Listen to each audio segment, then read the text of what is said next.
اب مسلمانوں کو اپنے رب کے دربار میں سر جھکانے کے لیے اگر بلانا ہے تو کیا چیز اپنائی جائے؟ مشورہ طلب کیا۔ اب آپ یہاں پر ایک بات پر غور کریں، مشورہ کون طلب کر رہے ہیں؟ اللہ کے رسول صلی اللہ علیہ وآلہ وسلم۔ اور آپ کی شخصیت کیا ہے کہ اس وقت آپ وحی کے زیر سایہ ہے، آپ کا ہر مسئلہ وحی سے حل ہوتا ہے۔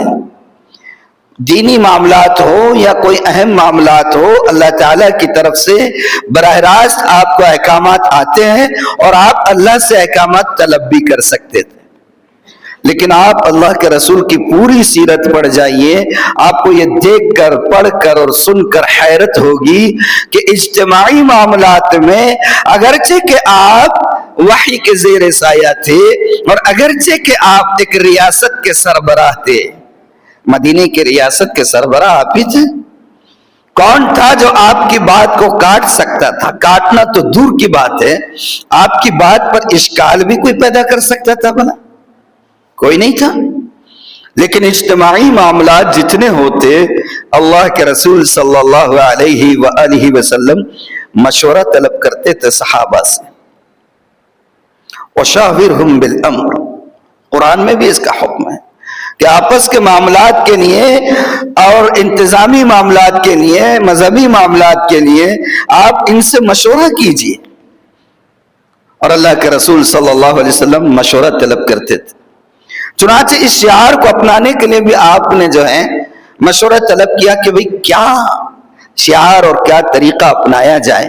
رائے آئی کہ نگاڑا بجایا جائے، نماز کا وقت ہو نگاڑا بجا دیا جائے تو لوگ آ جائیں گے۔ کسی نے رائے دی کہ گھنٹی بجائی جائے، کسی نے رائے دی کہ آگ روشن کی جائے، کسی نے کہا کہ جب نماز کا وقت ہو جایا کرے، جہاں پر سب کی نظر پڑ سکتی ہو، بہت اونچا جھنڈا اونچا کر دیا جائے جس کو دیکھ کر لوگ نماز کے لیے آ جائیں۔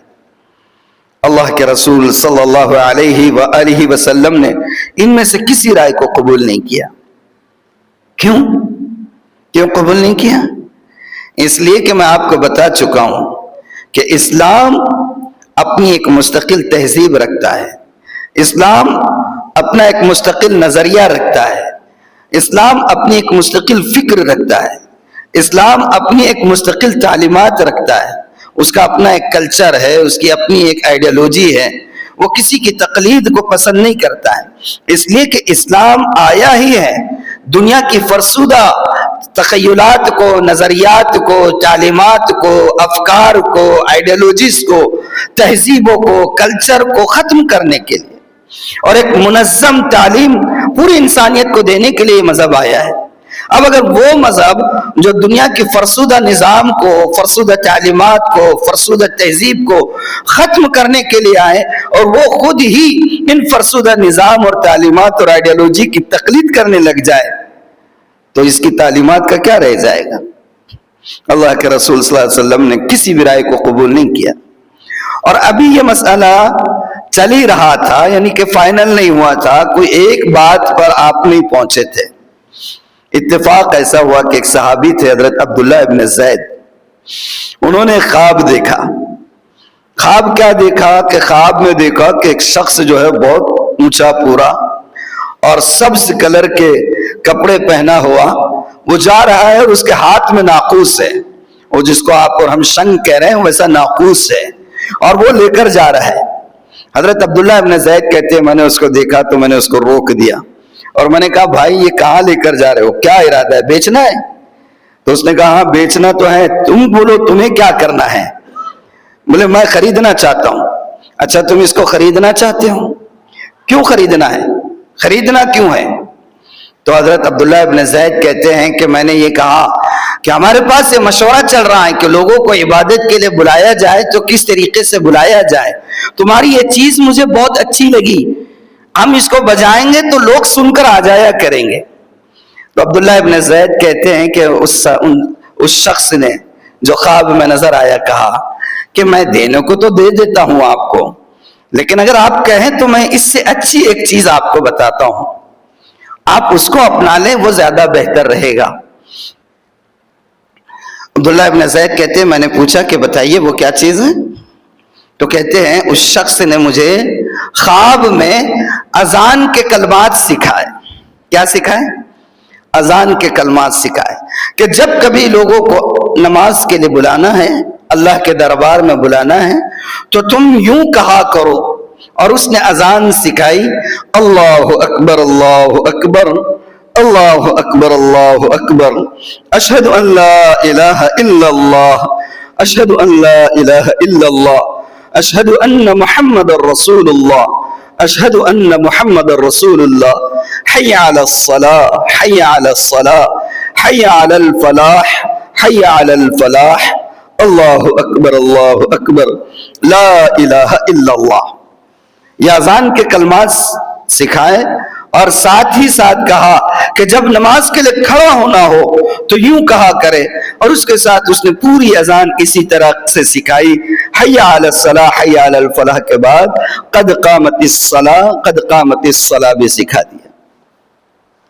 حضرت عبداللہ بن زید آنکھ کھلی تو دیکھا وہ شخص تو نہیں ہے، خواب تھا، لیکن حضرت کو برداشت نہیں ہوا.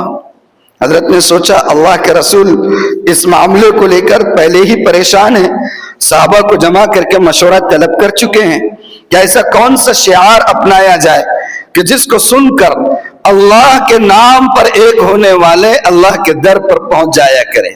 جو صدا اگر کسی کے گھر پر پہنچے تو وہ اپنے بیوی بچوں کو چھوڑ کر اللہ کے گھر کی طرف لپک جائے.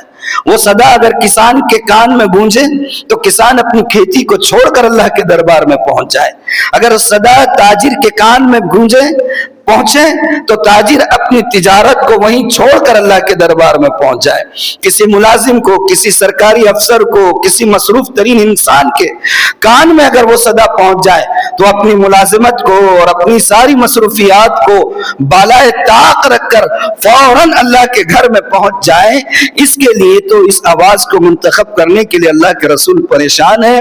مجھے صبح کا انتظار نہیں کرنا چاہیے.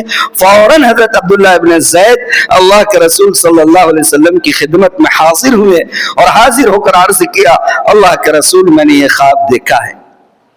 کہا کیا خواب دیکھا ہے؟ کہا کہ میں نے یہ خواب دیکھا ہے کہ ایک شخص جا رہا تھا، سبز لباس پہنے ہوئے تھا، ساتھ میں اس کے ناقوس تھا، وہ بجا رہا تھا. میں نے پوچھا کہ بیچو گے؟ اس نے کہا کہ بیچنا تو ہے، تمہیں کیا کرنا ہے؟ اور میں نے جب اپنی غرض بتا دی تو اس نے مجھے اذان کے کلمات سنائے. اور اس کے بعد حضرت عبداللہ ابن زید نے اللہ کے رسول صلی اللہ علیہ وآلہ وسلم کو اذان کے وہ سارے کلمات سنا دیے. اللہ کے رسول صلی اللہ علیہ وآلہ وسلم بہت خوش ہوئے اور کہا کہ یہ حق بات اللہ تعالیٰ نے خواب کے ذریعے سے تمہاری زبان پر جاری کیے ہیں اور تمہیں دکھلائے ہیں، اور کہا کہ یہی وہ چیز ہوگی جس کو ہم اب مسلمانوں کو اللہ کے در تک بلانے کے لیے استعمال کریں گے.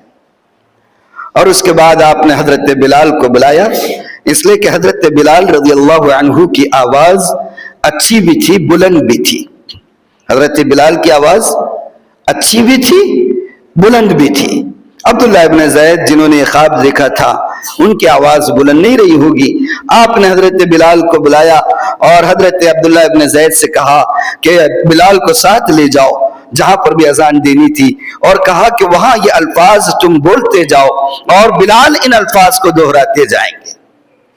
چنانچہ عبداللہ ابن زید نے حضرت بلال کو وہ الفاظ تلقین کرتے گئے جو خواب میں دیکھے تھے اور سنے تھے، اور حضرت بلال اپنی خوش الحانی کے ساتھ اور بلند صدا کے ساتھ آواز کے الفاظ کو صدا فضا میں بکھیرنے لگے. جیسے ہی یہ آواز مسلمانوں کے کان میں گونجی ہوگی، پہلی مرتبہ اس کائنات میں اللہ کے در پر بلانے کے لیے کوئی مربوط، منظم اور یعنی کہ بالکل ترتیب شدہ الفاظ بلند کیے گئے.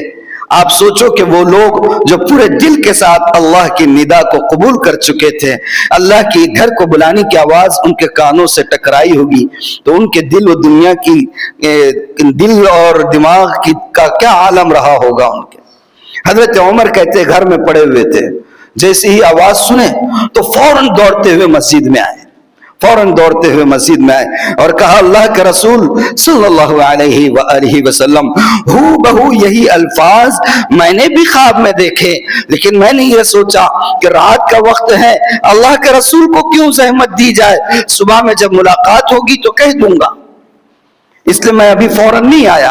لیکن یہ انصاری مجھ سے بازی مار گئے، ان کو بھی خواب نظر آیا اور یہ آپ کی خدمت میں آ گئے اور انہوں نے اذان کے کلمات آپ کو سنا دیے۔ اللہ کے رسول نے فرمایا کہ حق کی تائید ہوگی آپ کے بھی خواب سے، اس لیے کہ اللہ کے رسول کی حدیث بھی ہے، عمر کی زبان سے حق بولتا ہے، شیطان کبھی اس راستے پر جا ہی نہیں سکتا جس راستے سے عمر جاتا ہو۔ تو آپ نے کہا کہ اس کی تائید ہوگی، اور پھر اس دن سے اذان کے لیے یہ لوگوں کو نماز کے طرف بلانے کے لیے اذان طے کر دی گئی۔ یہ ہجرت کے پہلے سال میں ہوا۔